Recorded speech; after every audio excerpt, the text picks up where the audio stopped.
Welcome to the Too Much to Say podcast, Where episode we have too much three. to say. Oh yeah,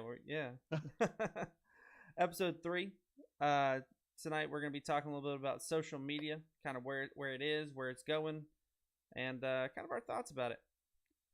Before we do that, we just wanted to hop into the kind of the weekly update, weekly random, and kind of a bunch of stuff that's gone down over the last week. It's been a busy week to say the least.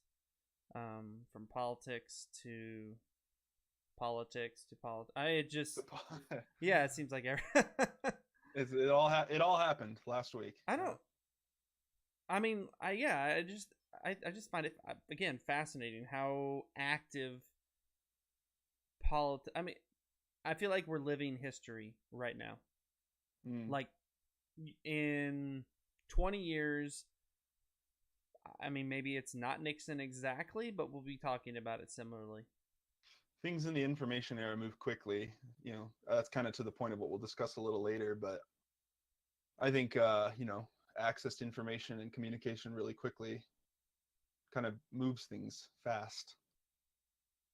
Yeah, So just big things. And I mean, the first one, which everyone probably has heard about, the Zuckerberg hearing, kind of something. Senator, we run ads. Yeah. Well, the thing is, I think it's something that it was long overdue, I guess. This concept of actually addressing privacy. I was reading earlier this week just about how we used to have an Office of Technology Assessment back in 72. It ended in 95. But the whole point was that your the senators and House Representatives, members of the House of Representatives, don't really have that strong of a grasp on technology. Why that didn't change in 95. They didn't all of a sudden become more intelligent regarding these things. I would say, if anything, they have gotten further behind because technology has just exponentially grown. I mean, I thought that was my main takeaway from the Facebook, from the Zuckerberg hearings was that the Senate, the Congress in general, was completely out of its depth. I think that may be true of Congress as individual people, but in terms of the government on the whole, I don't think it's necessarily in their best interest to heavily regulate privacy when they have so much access to our information. And I thought when this whole Zuckerberg thing was happening, I thought it was so ironic that people were getting upset at the government for not, I guess, for not taking control of the Facebook situation when the government has just as much information about us as Facebook, if not more. People are concerned about Facebook having all their private information. Well, the government has it too. I don't know. I just find it ironic. I mean, I agree from a standpoint of that the government has all the information. They probably have every piece of information that Facebook has. I mean, literally, as in the data that came, as in the same data that Facebook has. Yeah, exactly. Probably share, but that doesn't mean that privacy shouldn't be. I mean, I don't care how, I guess, the government feels about it. The government is an extension of the people, and as a person, I feel strongly about it, and I want the government to regulate privacy settings on the internet. Not, I mean, kind of, I guess, the other breach that happened recently was the Equifax. And not that recently, but the ramifications. Yeah, 6 months ago, something like that. Well, maybe a year. But it happened, I think, like 2-3 years ago, and they just didn't say anything until they finally got caught, and then more details. We kept finding out that more people were affected in different ways. Right. So it wasn't so much that it happened 6 months ago. We just found out about it, and in my opinion, the Equifax thing, which apparently everybody just got off and there was no ramifications for Equifax at all, and even though they are one of the credit, they got money from the government. Yeah. They got paid by the government to fix their mistake. like, But and I'm more upset about that than I am about the Facebook thing for sure. Because that's Equifax. They have sensitive data that is, uh, that we're talking about identity theft. We're talking about financial problems. I mean, this is stuff that is extremely private information, that has to be encrypted, and that we have a certain sense of trust we have to have with credit bureaus and with banks. But when it comes to Facebook, it's kind of I don't know. I agree with the principle of privacy. I think it's great, and in theory, I think yes, wouldn't it be nice if we could all just have privacy?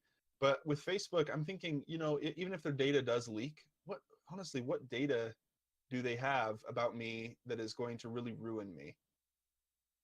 My political leanings, I guess, or my family members. I just don't know what kind of super sensitive information Facebook would even have that's bad if it leaks, well, I agree. I mean, I just think that they, in general, that there's, I guess it's just creepy, and Yeah.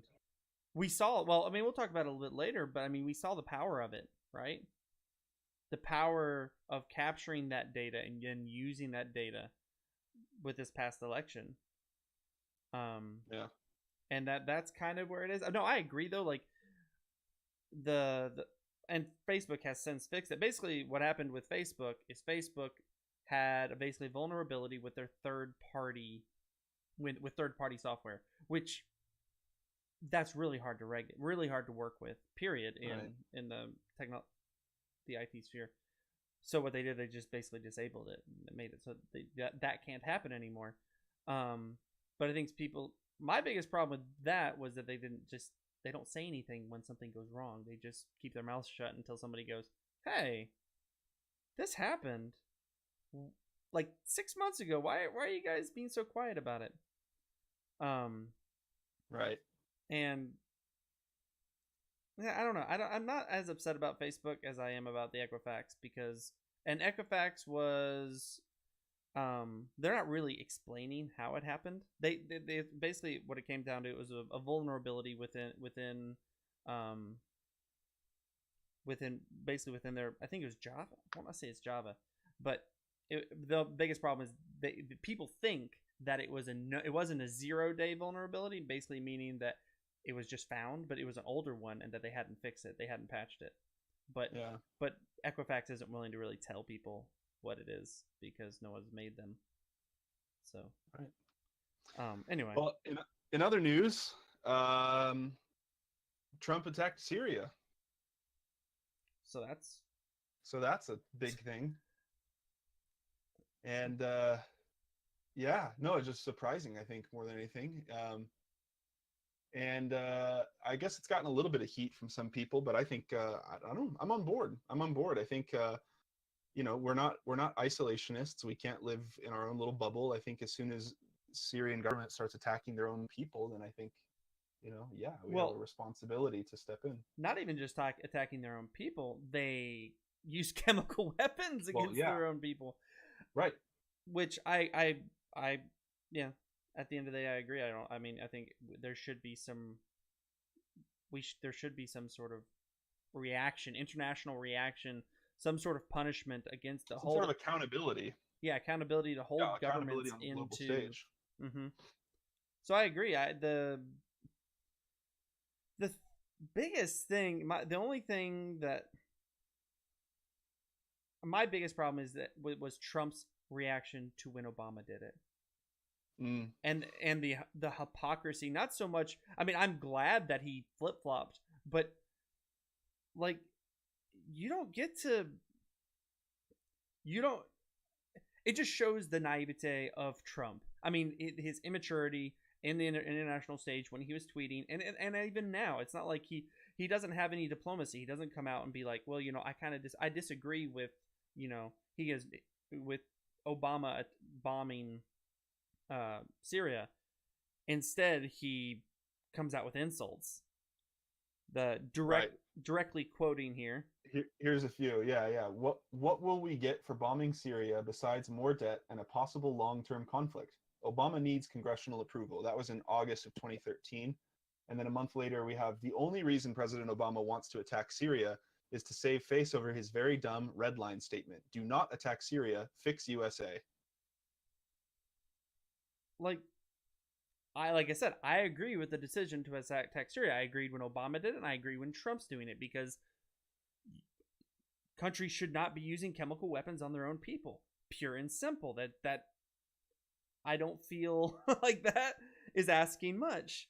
Right. I mean, especially since we're not even saying they can't conventionally bomb. We're just saying you can't use chemical weapons, which is it's in violation of international treaties anyway. If there are not repercussions, then we have no laws. Right. Yep. So, yeah. Again, glad he did it. I have such mixed feelings just because of his own reaction in the past. Right. But glad he did it though. It is interesting, yeah.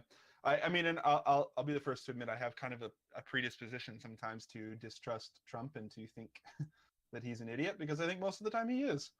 But even idiots can make good decisions, and this was a good decision. So, or at least can be coached to make a good decision. Sure.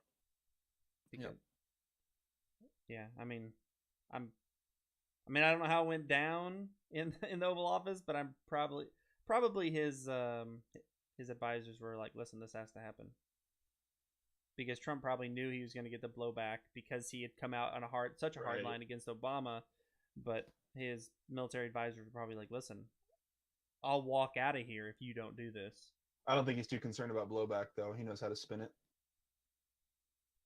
Has he spun this? I don't know. I'm not sure, actually. I haven't. What's been up on his Twitter lately? He came up and said that mission accomplished. He pulled out the old George W. Yeah, George W. The W. Mission accomplished. Yeah. But I don't think. I think he maybe a little bit of self-reflection. But he's never cared too much about saving face with the liberal left, though. I mean, his fan base is going to rejoice in this decision, and he's going to play that up, make himself the hero, and that's all that really matters, I think, to him. And we'll talk.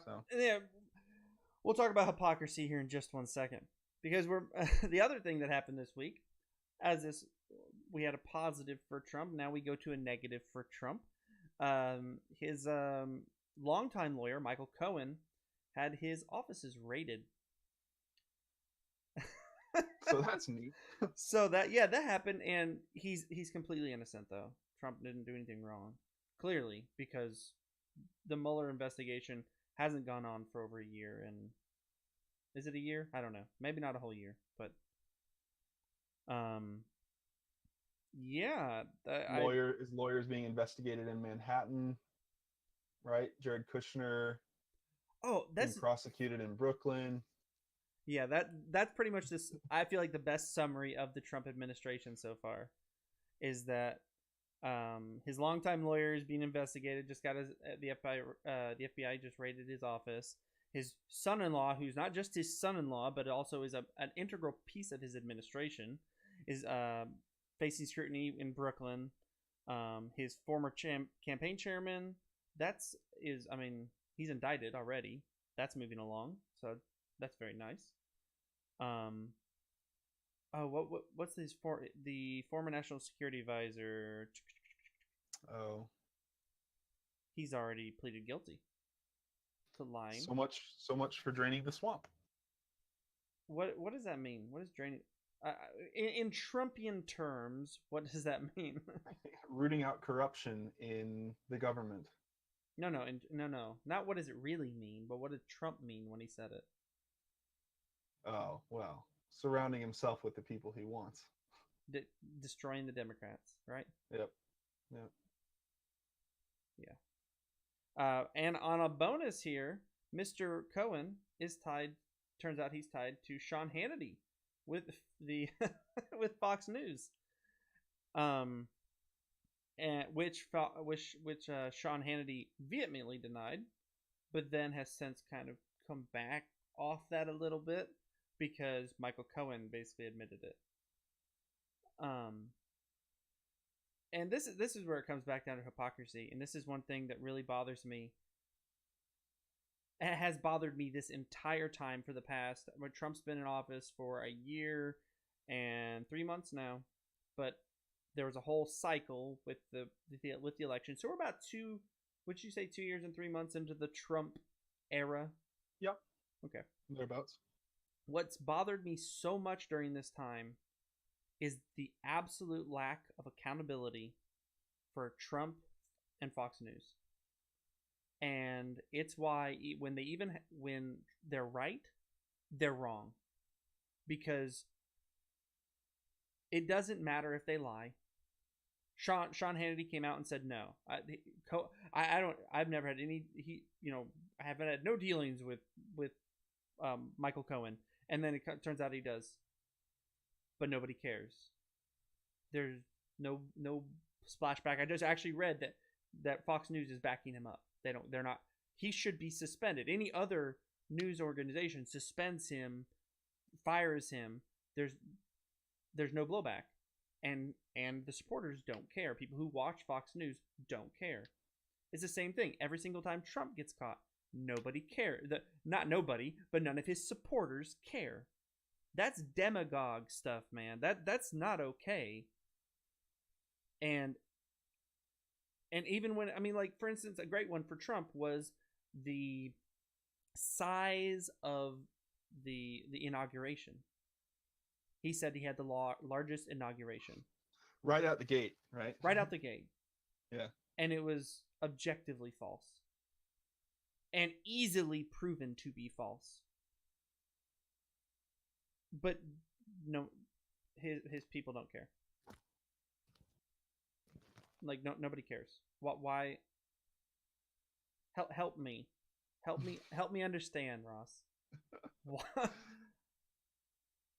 Oh, geez. I don't know. It's just bias, right? I mean, it's wanting to, because if they accept that he lies, if they go into that, then they align themselves with their opposition, right? And so you have to, like, it's kind of like stand firm in your position at all costs, even if it involves lying and neglecting the truth. It's ideology over truth, really, is what it is. And it's, and I think it's a large portion of the United States that had great faith in Trump and believed that, he was kind of their savior in a way, the voice from the wilderness who was going to be the politician that they never had. And so they have to embrace him. They just have to embrace him, excuse him. How have they not I've never seen an instance of people not being able to admit that they're wrong so blatantly. The whole idea was that he's not a politician, so he just based off of that fact, he's better than all the politicians. There's kind of an interesting trend in politics right now, and there's a book about it I've been interested in reading. They call it post-truth politics. And it's we live in a world now where truth is no longer as relevant. It's a political culture, it says here, in which debate is framed largely by appeals to emotion, disconnected from the details of policy, and by the repeated assertion of talking points to which factual rebuttals are ignored. Post-truth differs from traditional contesting and falsifying of facts by relegating facts and expert opinions to be of secondary importance relative to appeal to emotion. So it's the hot take. Yeah, it's a wave of anti-intellectualism that facts and truth and data is unreliable, and that you can only rely on appeals to emotion and ideologies, which is wild to me. It is wild to me that in America, of all places, in this place where, it's like this self-made country where we kind of we pulled ourselves up by the bootstraps and became independent and kind of like, showed the world what we can do, that in this country where we value education and we value, making a life for ourselves, that truth no longer really is that important. And in fact, not only is it not important to so many Americans, but in fact, it's actually denigrated. That truth is seen as facts are seen as a bad thing, and intellectualism Is is it? seen as a bad thing. I mean, is this a new era, or is this a new? Is this just a phase? I think it's just a phase, right? Perhaps. On the other hand, it might even be an incarnation of the very American dream. You know, if you take a look at it from the other direction, uh, America was kind of a rough and rumble set of colonies, right? We weren't well educated, but we had passion for freedom, and we had uh, and we fought against, you know, the more educated intellectual elite of the British. And so maybe in some ways it is kind of the American way to disregard facts, disregard truth, and just kind of Well, just run with what we no, believe. I'll agree with you on that, and not that there is a lot of that feeling to it of, you know, what founded America. Like, I feel like Republicans, that's where who they identify with, and that's or who they try to identify with, I should say. That they try to kind of like root themselves in the founding fathers and how it would have been done back in the day and blah blah blah, you know. But I don't think that's accurate. And it's just not the reality we're living today. But also, I don't think that's true. I mean, I think if you take Thomas Jefferson Oh out yeah, yeah. out Extremely intelligent, extremely mm-hmm. well read, right? Extremely well versed in politics and philosophy. I I mean, mean, these are no dummies with just some ideas and beliefs. These are people who have studied, right, and have been educated and know quite a bit. And it's funny, this pushback against the so-called liberal elite, you know, and like elite as if people talk about people that have graduated from college or have like a college degree as like as if that's inherently a bad thing because it makes you arrogant and an elitist and oh, you with your education. But the founding fathers themselves were educated people. well, what's interesting to me about that is that there's a pushback against intellectualism, but not against the rich.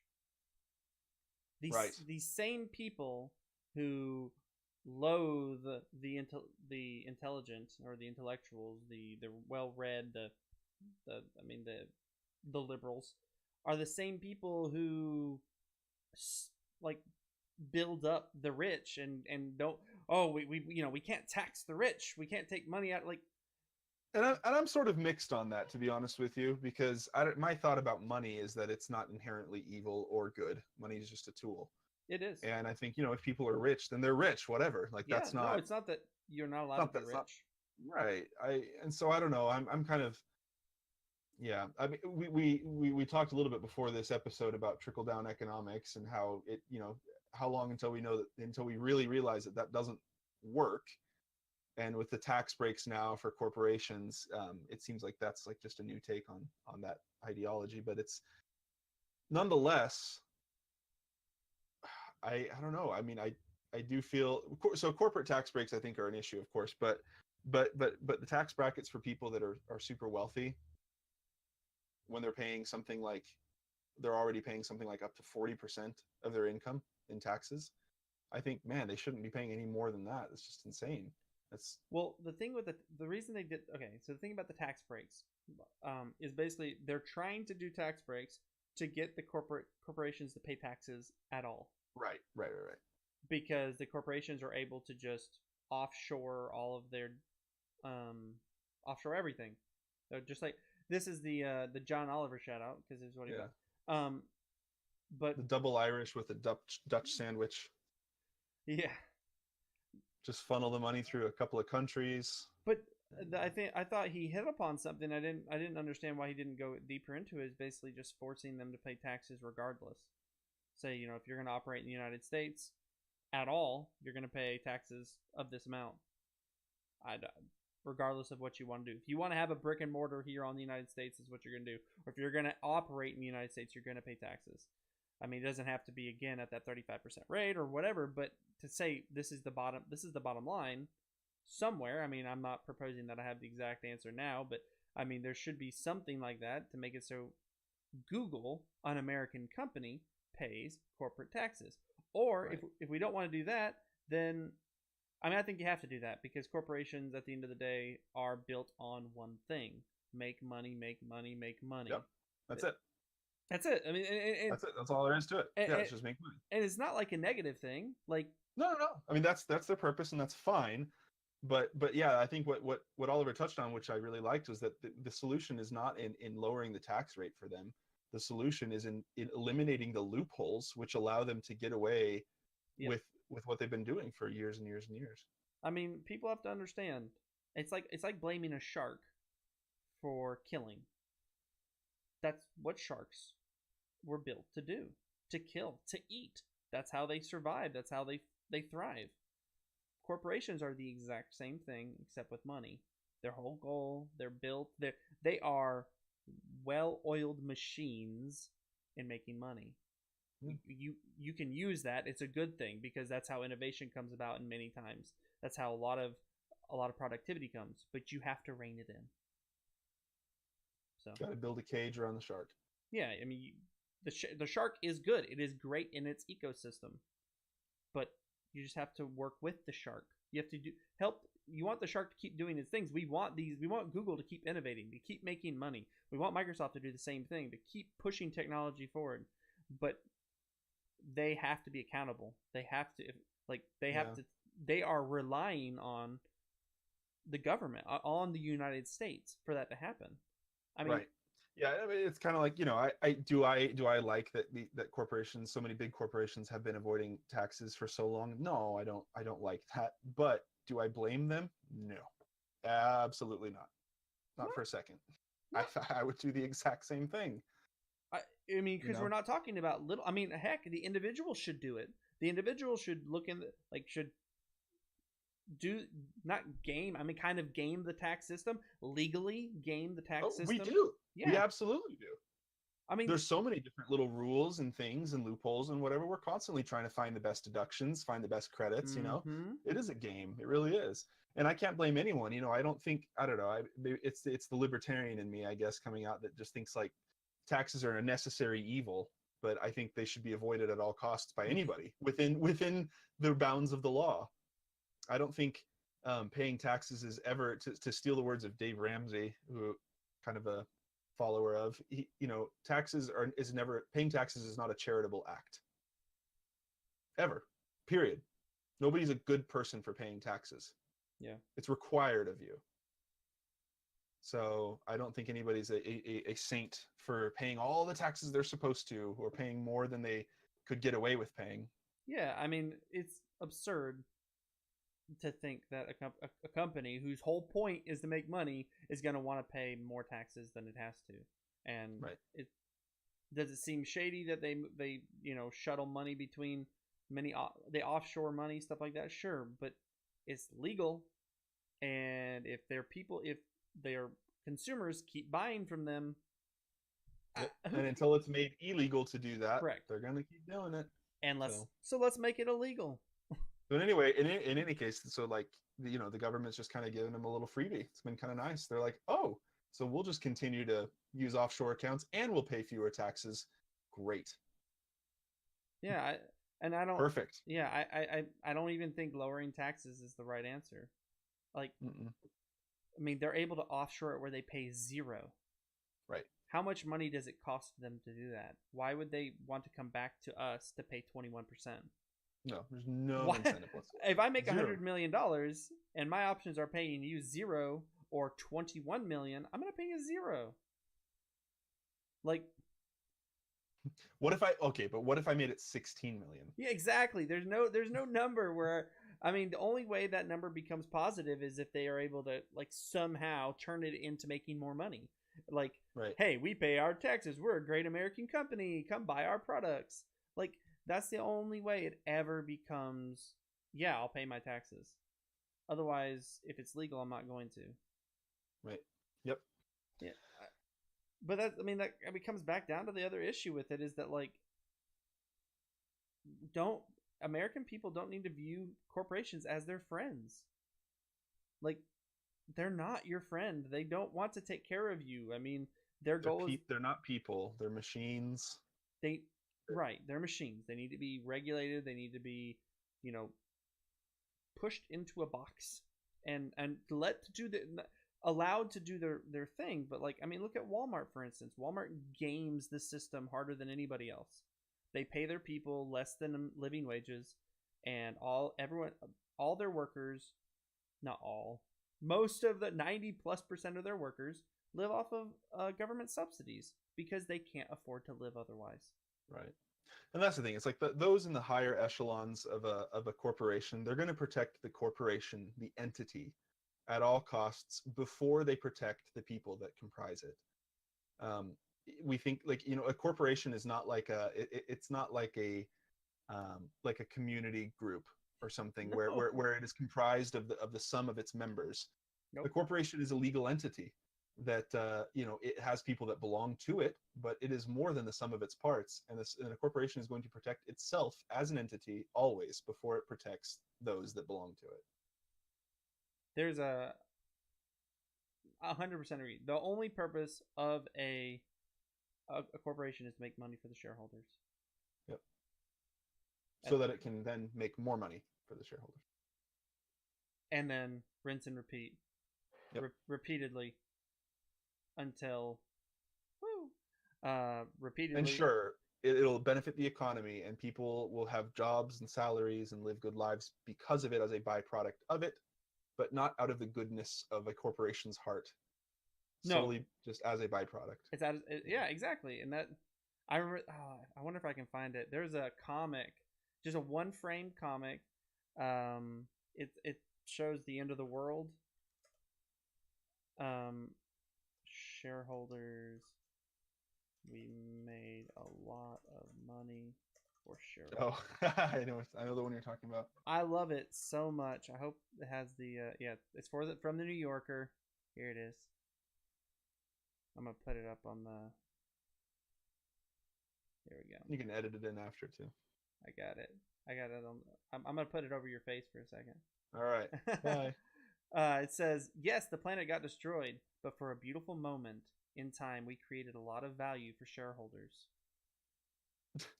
January 30th, 2015. That was over 3 years ago. And nothing's changed. So what a beautiful moment that was. Yeah. Anyway. Well, do you want to give the Reddit shower thought of the week? Oh, yes. This is a new feature to the Too Much to Say podcast. The Reddit shower thought of the week comes from user Fresh Mormons. And he says, flat earthers never seem to appreciate how lucky we are that the earth is horizontal rather than vertical. I mean, geez, just show some gratitude, I know. I mean, at least a little scruple of gratitude for this wonderful blessing of living on a horizontal earth. It's fantastic. Yep. So. Well, let's so switching gears here a little bit. So the main event today, we wanted to get in a little bit into the topic of social media. Obviously, it's a very broad topic, and it continues to grow as new platforms arise and shift and mold into different things. But I think there's one thing that I think anybody can agree on, and that is that social media has really staked its place as an inevitable part of 21st century life. Without a doubt. I think anyone living in a developed part of the world, and in some cases even in some halfway developed parts of the world, social media is a fact of life. It is deeply ingrained and entrenched into the zeitgeist. So with that, we wanted to kind of dive in and talk a little bit about why it is that people use social media, how has it evolved over time, and the pros and cons of it, and where do we see it going? Yeah. Absolutely. So, I mean, it's like you said, it ever since 2004, 2003, MySpace, and then quickly after Facebook. Tom of is that what his name was? Mm-hmm. Everybody's friend. MySpace Tom, everybody's friend. Everybody's friend. At one point in the world, probably the most the friendiest person on the planet. Absolutely. Good old by digital standards. Good old Tom. Good old Tom. But yeah, so it's been since about 2004. It's been pretty much everything, right? I mean, social media just has grown and evolved and it just spread like wildfire. I mean, everybody's got at least one social. I'd love to know social media accounts per capita. Oh, I think it's. I mean, It's not it's in the one, bit. right? Oh, the average number of social media accounts per capita. Yeah. Let's see Average here. social media. There it is per person. The average internet user has 5 social media accounts. Woo. It looks like it's higher now. It's actually 7.6. I don't even think I can name that many. They must be. It depends on how you define social, I suppose. Because in my book, we're looking at Facebook, we're looking at Instagram, Reddit, Twitter, Pinterest. I don't know if You you. know, I wonder where Twitch falls under that. I imagine it. yeah, probably a lot of Twitch users. What about YouTube? Where do you feel on YouTube? Oh yeah, YouTube absolutely is So on there. YouTube. And this is actually one of the things I'm interested in is social media has grown so slowly and organically over the last couple of maybe 15 years. When I first started using the internet and communicating with people, it was online forums, kind of like Reddit, that kind of format. In some cases, instant messaging. And I'm kind of curious, Sam, what your thoughts are. Like we had to of when this technology of internet communication became what social media became what we know it today. Where does that happen? I think the difference, like back when we were in high school, AOL Instant Messenger was like, I know for me was just like the thing. We like It was huge. Yeah, I get home from school and we'd go back and forth, and Yep. then I think when it became grounded in a website, and we started to message boards. I mean, I'd say it started with message boards. I mean, they were Those were around long before instant messaging, though. sure but I would say so that's where social media, that's where it came from, was message boards in general. Right. I mean, Reddit wasn't the first message board. There's tons out there still. But I wouldn't call social media or a message board social media in the same way that I would call, Facebook or Twitter or Instagram social media. There's something different there, something different in the essence of what it is. And I think it has to do with the way we communicate. Do you consider Reddit social media? And that's the thing is a little less. I do now, but a little less. Yeah, a little less because it's. I certainly don't see it in the same vein as Facebook, YouTube, Instagram. Then you're probably removing anonymity, right? I think that's the difference between everything else. That's interesting. Facebook, Instagram, Twitter. I mean, there's some anonymity with Twitter, but a lot not. Because then it's a little less social, right? I mean, I think social media is designed to kind of be an extension of our life, and it mimics our life, right? And having friends, having these conversations, and I think the anonymity of Reddit and message boards like that, it's a different kind of space. It's not quite as social. I guess I don't know. I guess the idea being, if you had to give the difference between posting a message on a message board in Walmart or something, and then having somebody else coming up and reading it and then posting their message, versus getting together in a group with your friends and chatting or something like that. But even then, that's not exactly how Facebook works anymore. No, so, but I don't know. But again, it removes the anonymity. Yeah. Right. It well, at that point, I mean, that's where Twitter, or should I say Facebook and Instagram. Facebook and Instagram are kind of your life, right? It's posting your life for other people to buy into. Yeah. Whereas, and Twitter to some degree, and then Reddit a little bit. But I think you've touched on something super important there. I think that's probably, for me, I think the biggest part of it is, and maybe that's what my brain was trying to get to when I was thinking of it being an extension of your life. In a way, social media, Facebook, Instagram, those kinds of things, Twitter, it kind of becomes a digital identity. In a way, Facebook is me.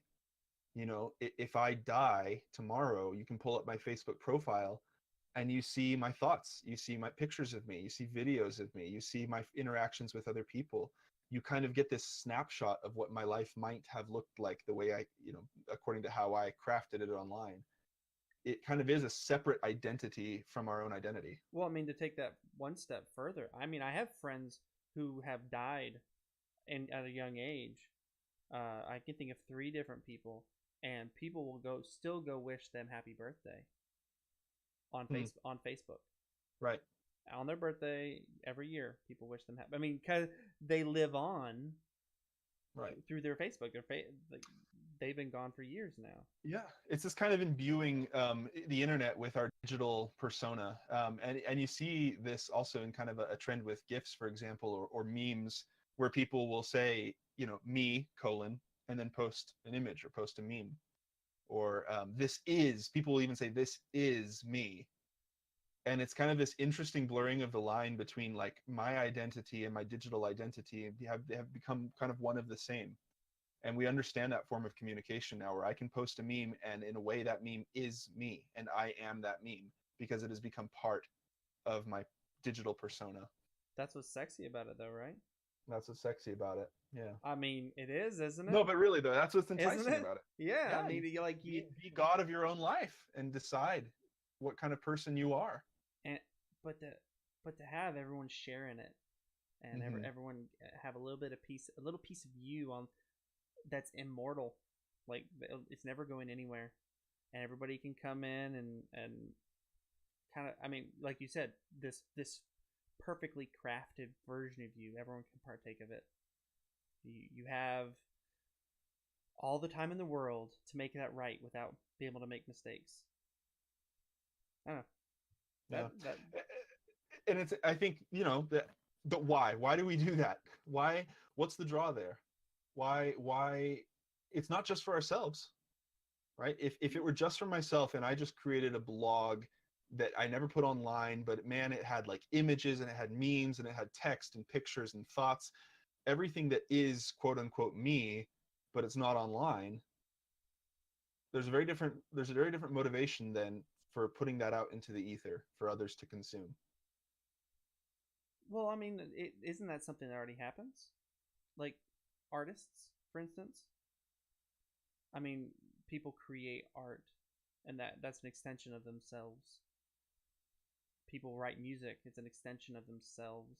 It exists. It's again a very crafted version of themselves, a piece of themselves that they're a window into them that they're letting everybody have, and people, they sell it Hmm. literally. And in some cases, some people's Instagrams, for example, can become kind of a work of art in and of themselves. It's very artistic sometimes the way people craft their online presence. Because I was going to say to you, it's like, well, yes, people create art and they put it out there, but that's because for an artist, the need to create is inherent. That's not something that I can ignore if I'm a musician. I must create music as a way to survive. Sure. It's inside of me and I have to let it out, right? But is that same need inside of us to create, for example, a killer Instagram feed? That need is in me and I must let it out. It's different for certain, but it's similar in so many ways. It's different. It feels cheaper, Mm-hmm. right? But I mean, that's not pop music's cheap, right? A lot of it, not all of it. Mm-hmm. But I mean, people still are out there. I mean, I wonder at what level is that creation anymore. Some of it's just about making money, but pop music, I feel like, is, I don't know. I think that's the same thing, right? Of Instagram, the same, like that Instagram model, the sexy Instagram model who, make post these pictures of themselves. The same thing as the pop musician who just rides the trends and goes with oh, what are the chords? No, 145 or something like that. Yeah, the pop progression. Yeah, four Um, 145 one I one mean, 645. but I mean, I do think that those pop musicians, they like to perform. They like to be lauded. They like the approbation of it. I think that's similar, right? I think that's the It, reason the Instagram model's doing it. but I think fame is such an interesting thing though in today's world as well, because when I look at pop music of the 70s, 60s or something, I think about like Bob Dylan or Fleetwood Mac or um, a lot of these artists that were popular. People listened, even Michael Jackson, even, or Elvis, earlier on. You listen to their music, and it's not just full of fluff. A lot of it Yep. actually has a lot of rich musical content there. There's a lot of great content in the lyrics. It's Yep. very artfully done. The reason they were popular is because they were damn good at what they did, Agreed. because they made good music that people enjoyed listening to. And fame is kind of a different beast today. It's not, people don't get popular necessarily because they're good at what they do. It's almost like they get popular because they're good at being popular. They're good at branding themselves and promoting Well, I themselves. think you have a combination. Hmm. But I There has to agree. be some talent there. Yeah, there has to be some talent there, Oh no, usually. no, there doesn't. But I guess. no. I'm just saying. I think that has, you. I think you're 100% right. That is a thing now. That being good at being popular. I mean, the Kardashians.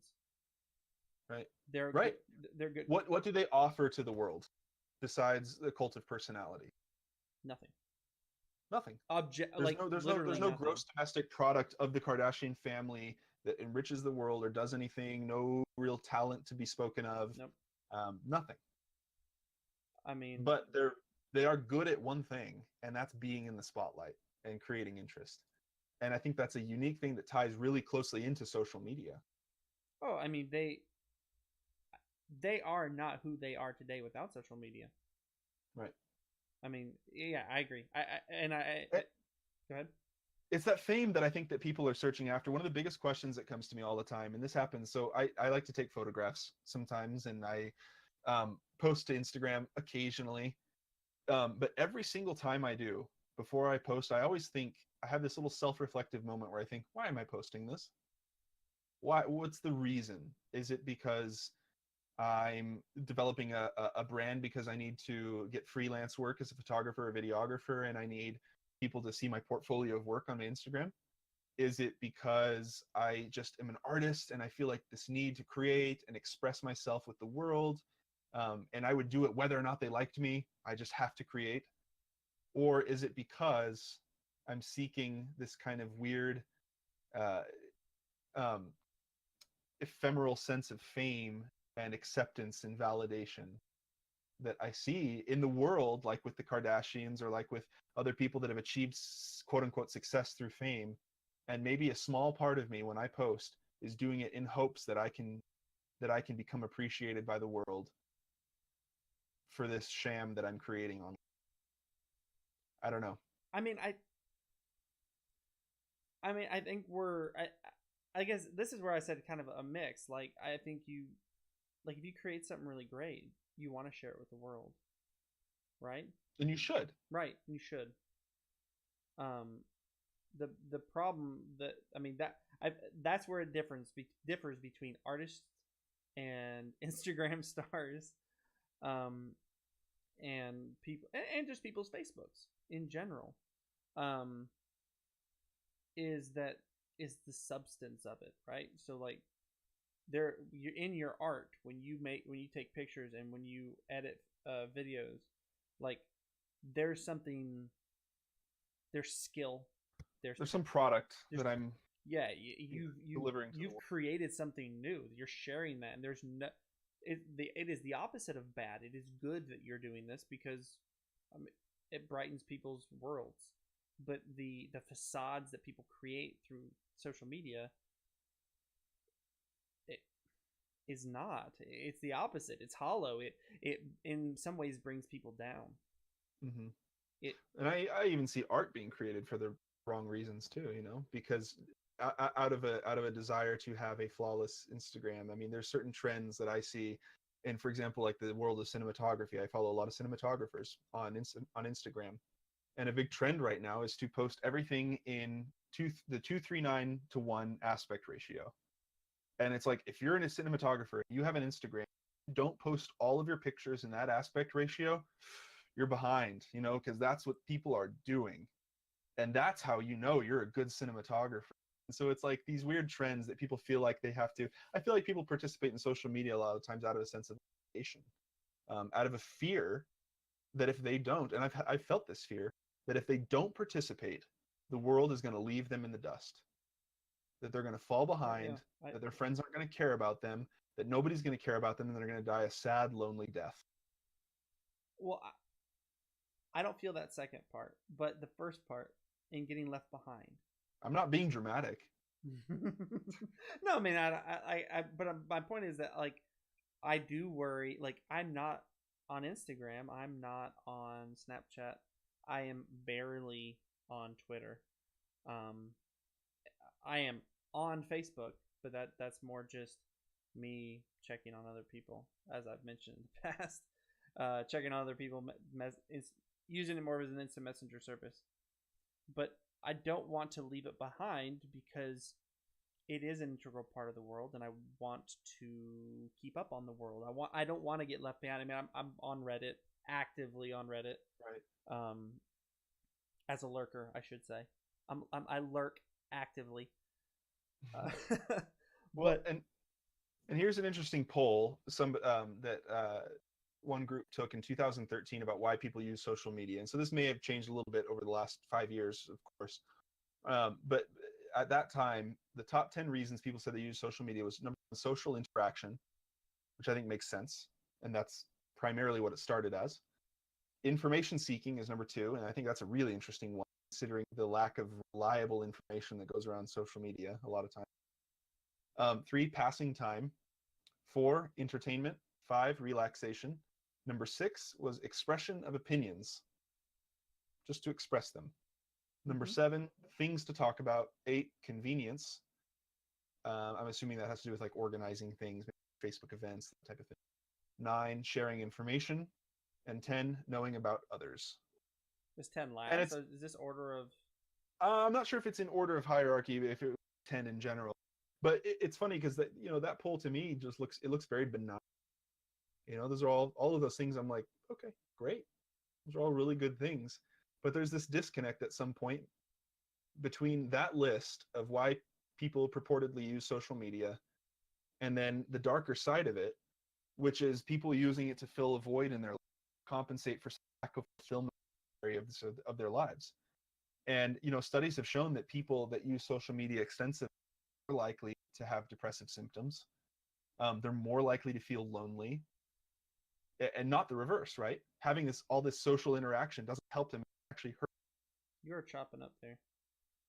Oh yeah, my mic's. Are you like bumping it or something? I think I'm struggling with my mic here. How's that? You're fine. I mean, I can hear you, but then all of a sudden it'll just be like... Oh, that's good. Yeah. Well, I said all of my most important things. Like that, right there, right there. I said dang. I said important, like... Oh. Try again. How's now? How? Nope. Same thing. Now you're gone. Completely. How about now? Yep. I can hear you. Still there? Am I here? We good? Yeah. Are we rocking and rolling? You're in an echo chamber, but it's all good. Yeah, but it's fine. At least it's consistent. Sure. At least it's consistent. But at least it's consistent. Well, anyway, there's a disconnect between these 10 reasons that all seem very benign of why people use social media, and then the darker side of the fact that extensive social media use tends to not make people feel more connected or happier. It tends to do exactly the opposite. They feel lonelier, and people that use social media have a higher tendency to display depressive symptoms. I think that is fascinating. Yeah. Morbidly fascinating. Right. Like, I mean, it makes sense. It is so hollow. I was getting ready for the podcast. I was trying to think of why I was on Facebook when it first came out.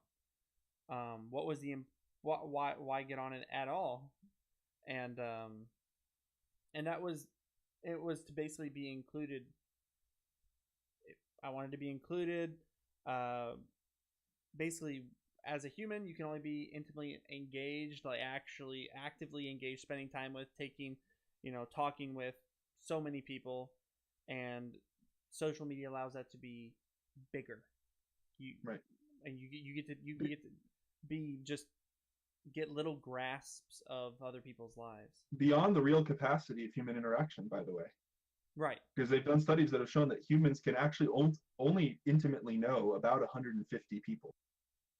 That's more or less the cap of real I thought that was human really interaction. interesting. I thought that was really interesting. Yeah. But I mean, what is that? What I would love to know more about that study. Like, what is that? What is 150 people? Because I'll be honest, I don't feel like Facebook has increased that for me. I, Well, it right. No, the number stays the same. I That's what I'm saying. Because beyond 150, I feel like you just have a lot of pseudo friends on Facebook that aren't really friends. You don't intimately know maybe I am a loner or something, but I am nowhere near 150. them. Nowhere near. Like I don't want to be. I don't care. Right, right. I have like a couple friends out of work, and then a bunch of people. Then everybody at work. That's about it. And when I think about my early days on social media, on Facebook and MySpace, and even before that on Instant Messenger, I mean, I remember a lot of great experiences of having meaningful conversations with people. Back when Facebook was just walls, it wasn't a new there wasn't really much of a news feed. It was mostly just you write on somebody's wall. And I would get on there for hours and have long paragraph length, in-depth conversations with friends of mine. I would make new friends in some situations. Some of my closest friends in high school were people that I began talking to on Facebook. And I think now, I mean, if I just pull up my Facebook right now, look at my news feed, I've got an ad, I've got a picture, I've got an article, an article, a video, an article, an ad, an article. I mean, it's all stuff that's secondhand. It's not real human interaction. Are you say so? Do you think so? You're saying the news feed for Facebook I anyway? think one of the pivotal moments was when people stopped talking to each other and started talking to the internet, just the world, just blasted their thoughts for anyone and at any time. And then if people want to engage, they do. But that's, I think, for me, when it became a lot less personal and when it became a lot less lonely.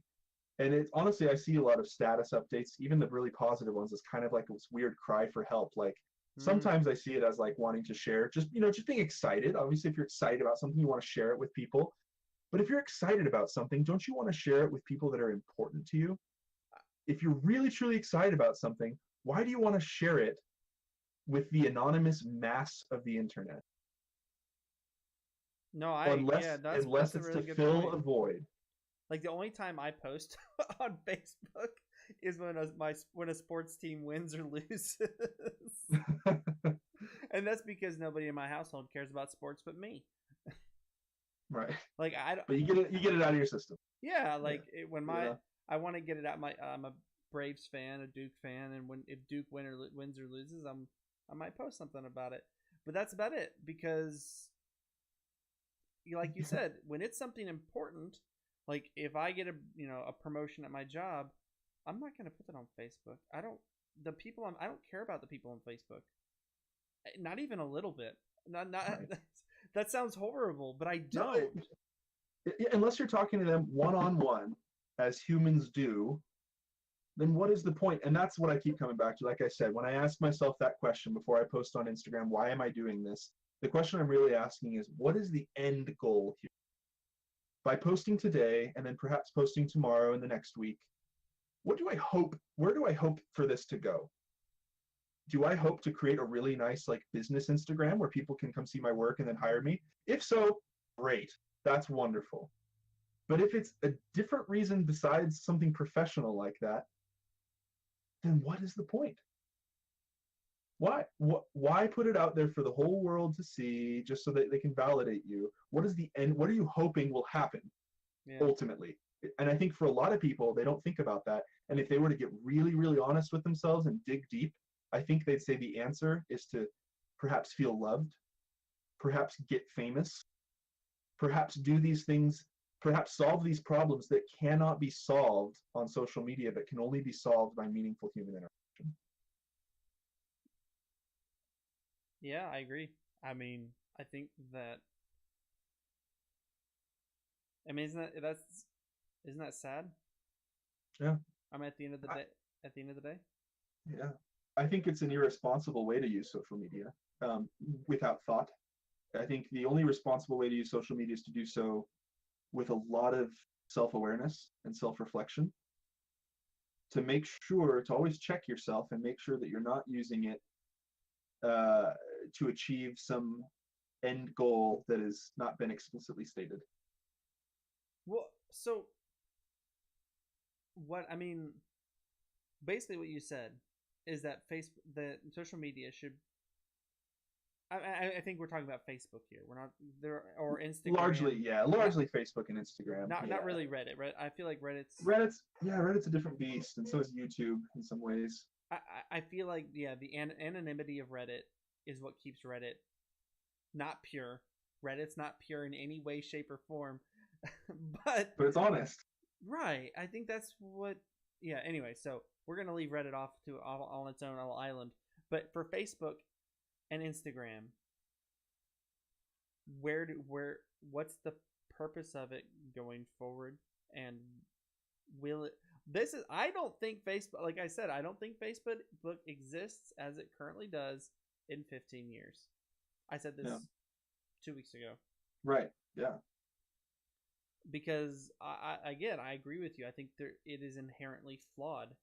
And as you said, I think the moment we moved Facebook from this intimate interaction with the walls into a news feed, Facebook kind of lost its purpose, lost its way. It's not it's kind of faceless, if you will. Right. It's faceless but not faceless. Like, it's attached. It's my face. It's my account. It's my friends, but I'm not talking to any of them directly. And very, very rarely. And if you are, it's in short little blips, right? Short little comments. I mean, and every now and then, maybe a heated political debate that doesn't go anywhere. No, I think that's interesting. I mean, I guess you'd have to say the end goal would have to be to try to create a community. Yeah. Right? I mean, there are some people on Facebook who I think have achieved that. Yeah, absolutely. I should mention there are those that use social media extremely responsibly, and it is a great, great blessing to their life. Like, I mean, it enriches their life in a lot of ways. I think those people are very few. I think one of your ex-girlfriends is a great example of that. Who? Brooklyn? I like when she posts on Facebook. Because and there's always like 30 or 40 comments or likes, not comments, but likes. People that she actually sees in real life. And like, I mean, I like when she posts on it because they're generally pretty funny. And yeah. There are these people that pop up in my newsfeed, right? I can think of maybe 5 or 6. Out of how many? Out of like maybe 800 or 1,000 friends on Facebook. Maybe 5 or 6 that, like, every time they post, I'm like, damn, that's thoughtful. You know, oh, that's interesting. Oh, I want to get in on that conversation. Like, oh, I'd like to communicate with these people. You know, everything else is just noise. Just noise. So much of it. Yeah. So like 99% of what people post is just nonsense and not. I mean, again, no, like you said, noise. It's just background noise that I don't even. Yeah. It's like, tell somebody who cares. Yeah, why are you posting that openly to everyone? Yep. And the thing is, it tricks people into thinking they do care. It tricks people into seeing a post from somebody that they maybe hang out with like once every 2 months. You know, they might see him at some social function. They're aware of this person. You might have pleasant conversation the few times you see them every now and then. You see something they post on Facebook about something that's going on in their life, and you like it, and you maybe even leave a little comment. And it tricks you into the sense of like, oh, I care about them. I like them. They care about me. We have a good relationship. The fact is you don't. If you saw each other outside of a Facebook situation and tried to relate to each other, you'd have to start from ground zero. You have nothing in common besides knowing that they went to Bermuda last week and had a nice trip, and I'm really happy for them. You know? It's this, it lulls people into this false sense of social security. That's not the right term. False sense of security, you know? Well, I think that, like, Facebook, I mean, at the end of the day, interestingly enough, if we circle back around, Facebook and Instagram they just need to be extensions. You need to be happy with your offline life, right? Yep. You need to be happy, secure with how your social life is going offline, and then you can be on Facebook as just an added bonus, I guess. I don't even like.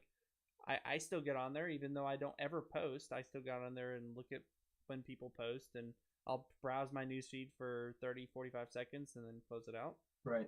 Um, I think the looming threat is that fewer and fewer people are satisfied with their life offline because life is becoming more and more dependent of life online. And it becomes more difficult to communicate with people. I mean, you think about it now, like people text all the time, right? I mean, when I was growing up, people called each other. When I wanted to hang out with a buddy, I would call them. And now it's like you get a phone call from somebody instead of a text. It's like, hey, who's this asshole? Like, why are they calling me? Send me a text. I don't want to talk to you voice to voice. I don't have time.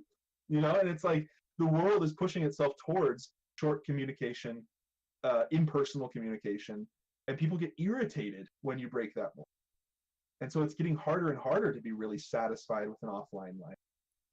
Yeah, and I agree, and I a little bit of reflection even during this was that like I said earlier, I don't really have that many friends outside. Like when it comes to my people I intimately interact with, it's my family, there and people at work. Yep. Like in the community, no.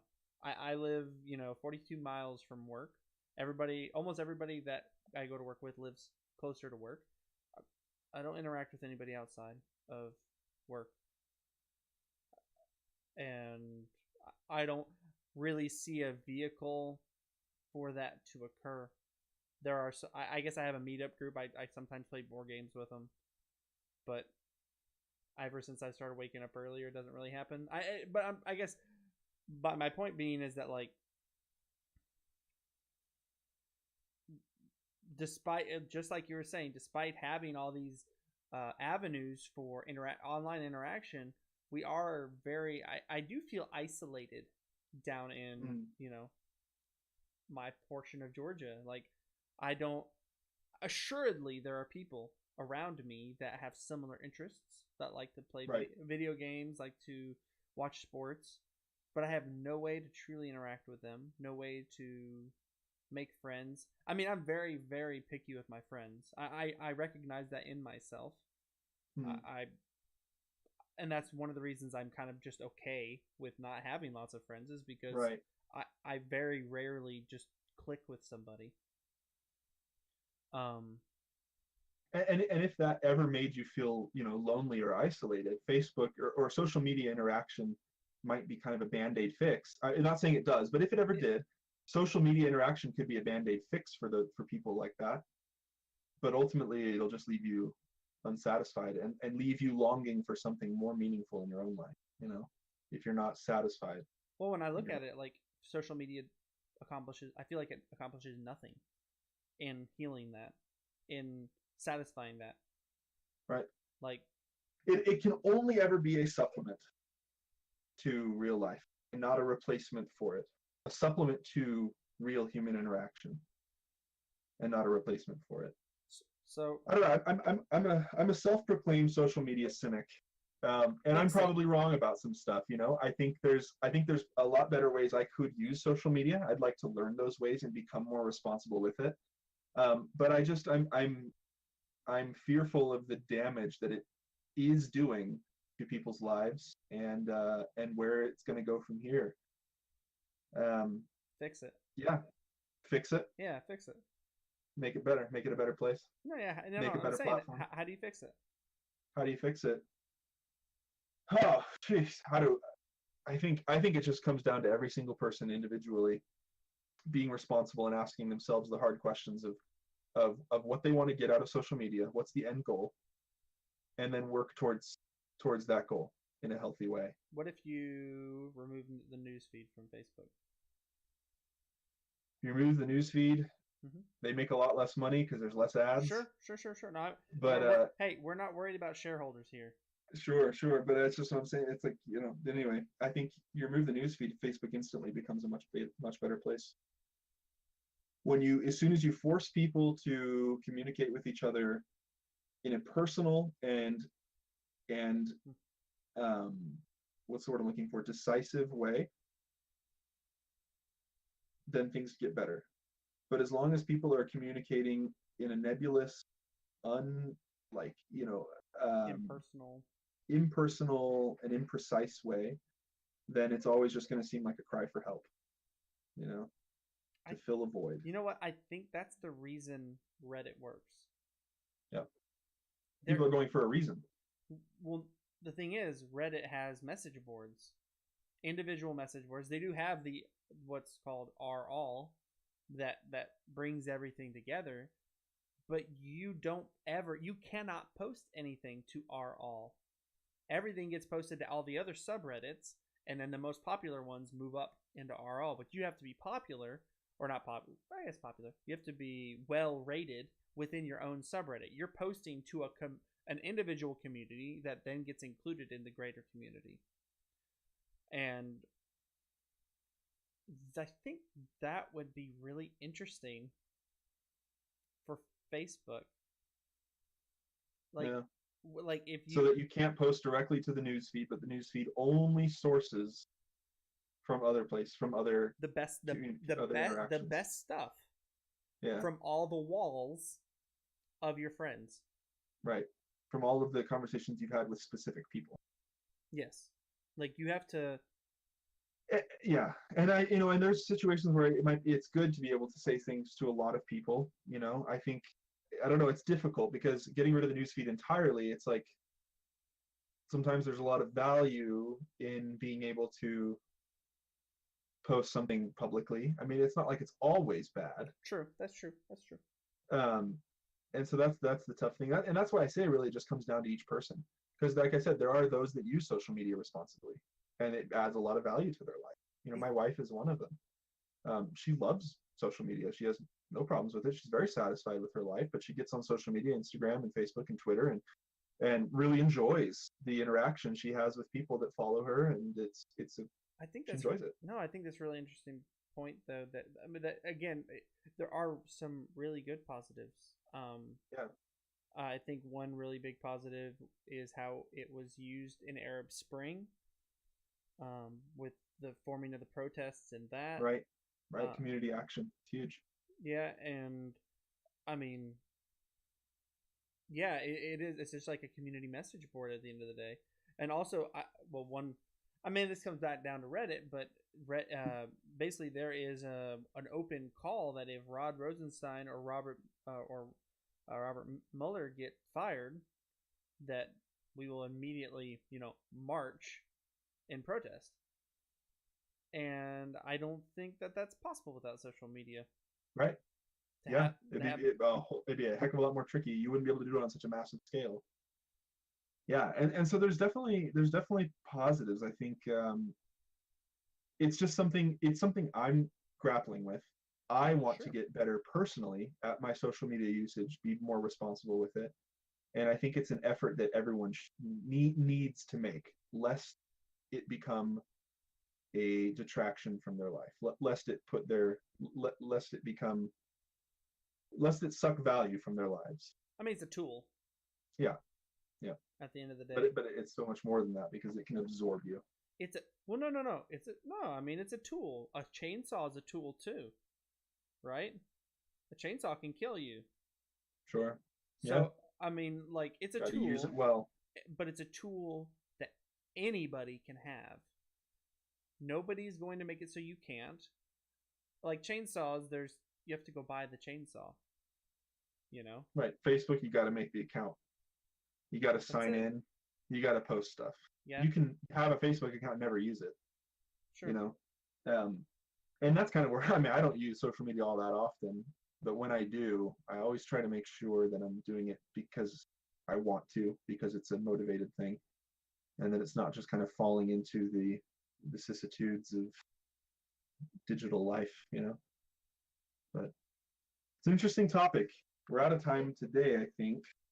We are. But geez, it's something I could talk about endlessly. I just think it's such a fascinating topic.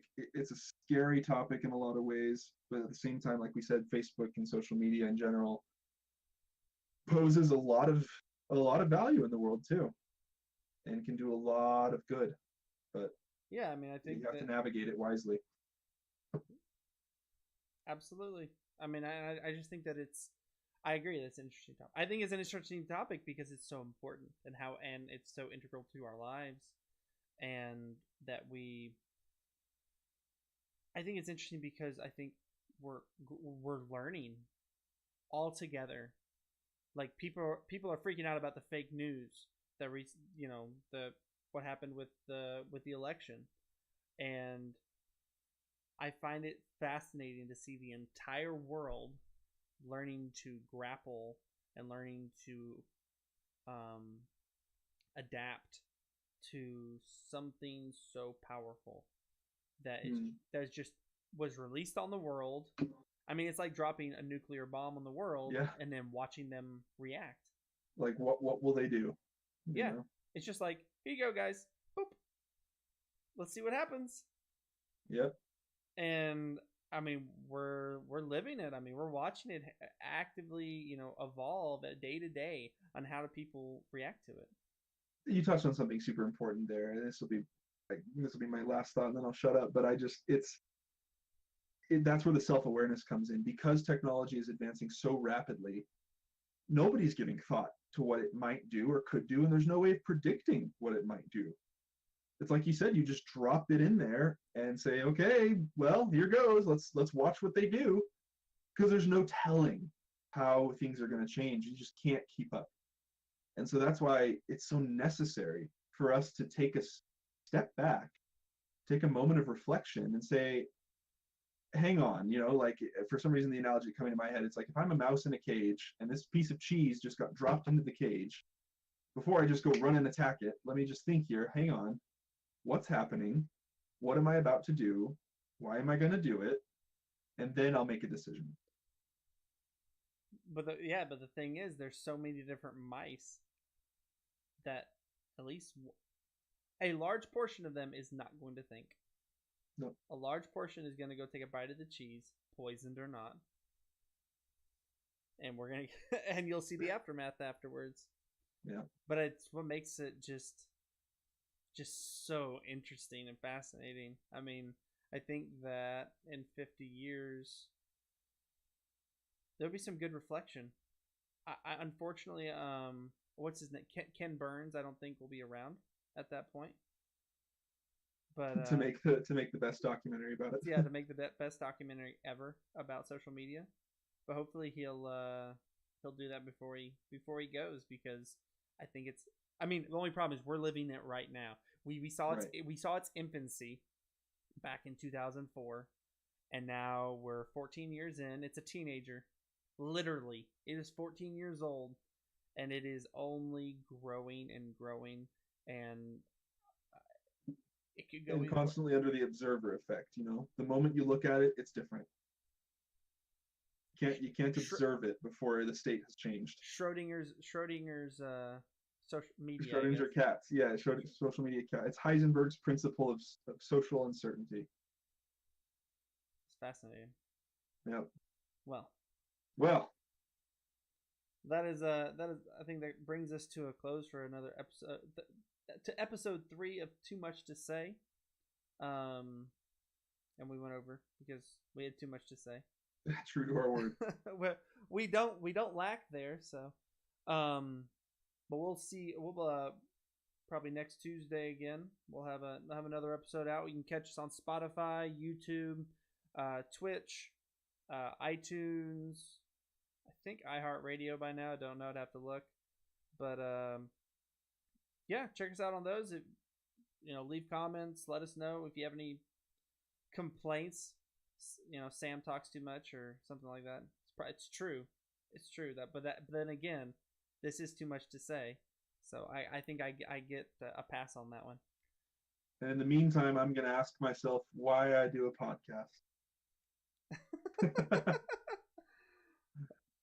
All right, guys. We'll see you next time. Thanks. Bye.